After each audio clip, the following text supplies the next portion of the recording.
Greetings, all! Today, we will be examining the exceptionally rare Ghost Dark-type Pokemon Spiritomb, the Forbidden Pokémon. A terrifying sight for many, and a pain to try and locate and counter, Spiritomb are dastardly creatures that have more than enough wicked power to inflict some egregious damage and terror upon those that confront them. Spiritomb themselves consist of a swirling vortex of violent spiritual energy, with orbs of green light that represent the many wicked souls used to create them.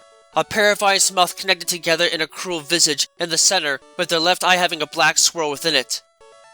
They are attached to a trapezoid-shaped stone with several markings on it and a noticeable crack, which they are bound to for all eternity. In most cases, Ghost-type Pokemon are comprised of either individual spirits or small congregations of spirits that are simply fused together. If the legends of the Sinnoh region are to be taken as historical fact, however, then Spiritomb represent the extreme of this feature, in that they are made from the fusion of 108 different spirits.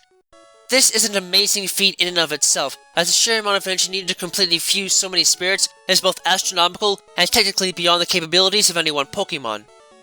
How such fusions occur is unknown, but it is hypothesized that the spirits become joined together after death because they are so alike that they are practically identical.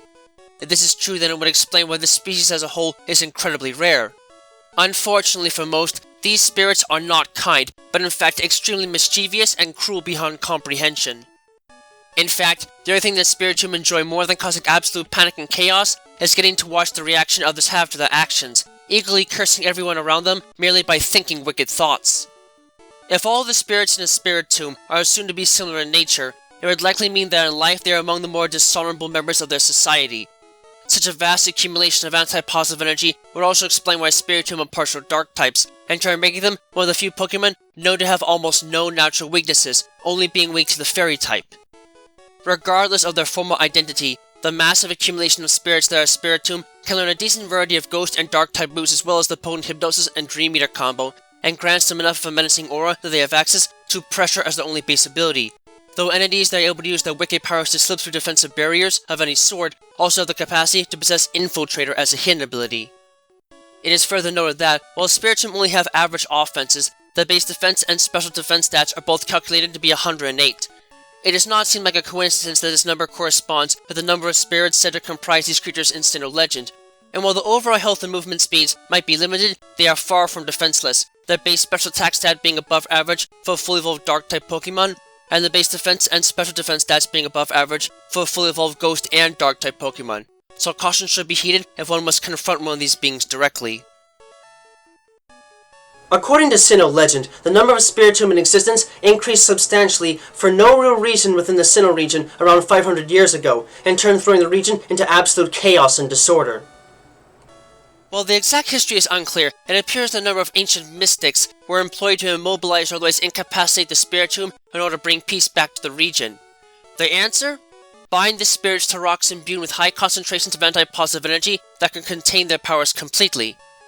Once this was done, the region once again entered a time of peace and prosperity. At least that's what Sinnoh legend says.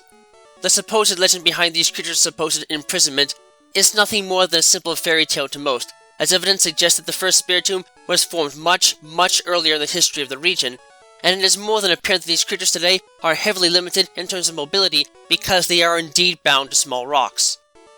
These unique stones, commonly referred to as odd keystones, are imbued with a tremendous amount of anti-positive energy that is virtually impossible to access without a Spiritomb. It seems that the energy within the stones is carefully designed to only affect Spiritomb, in turn meaning that a bound Spiritomb can never replace itself with anything other than another Spiritomb.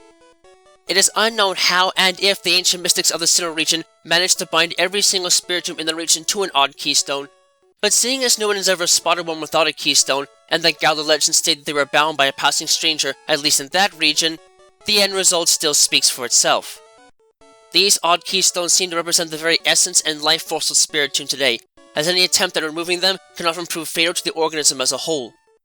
Because they don't have much in the way of physical strength, Spiritomb often have a hard time moving the odd keystone and are often more or less stationary in battle, though they can hop around if needed.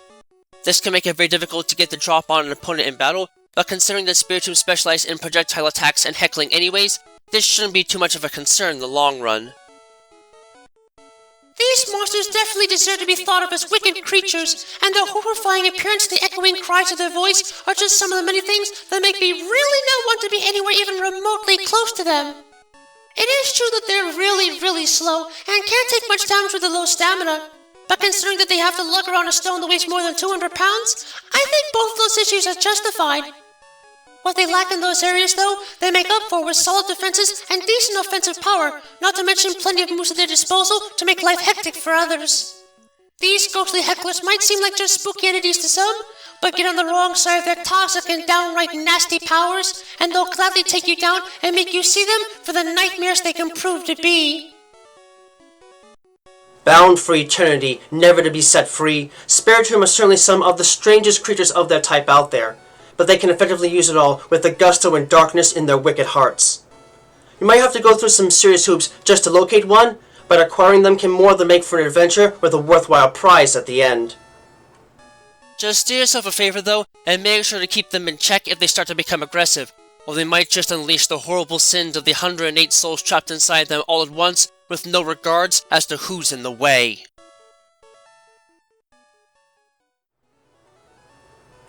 Thank you all for watching this video. It always brings me great joy to see others enjoying the work I do to try and make the world of Pokemon and the fascinating creatures that lay inside of it feel as real as they possibly can. If you really enjoy my work, please feel free to leave a comment and subscribe, as I always do my best to respond to any and all comments that are left on my videos. In addition, if you wish to learn more about my work and help support it, you can find links to my Patreon page, as well as email and other contact information to my work on DeviantArt in the video description down below. Furthermore, you can find a link to my Discord server there as well if you'd like to get a first glimpse at what videos are coming up next and converse with other fans of the world of Pokemon. Thank you for taking the time to watch this, and have a wonderful rest of your day.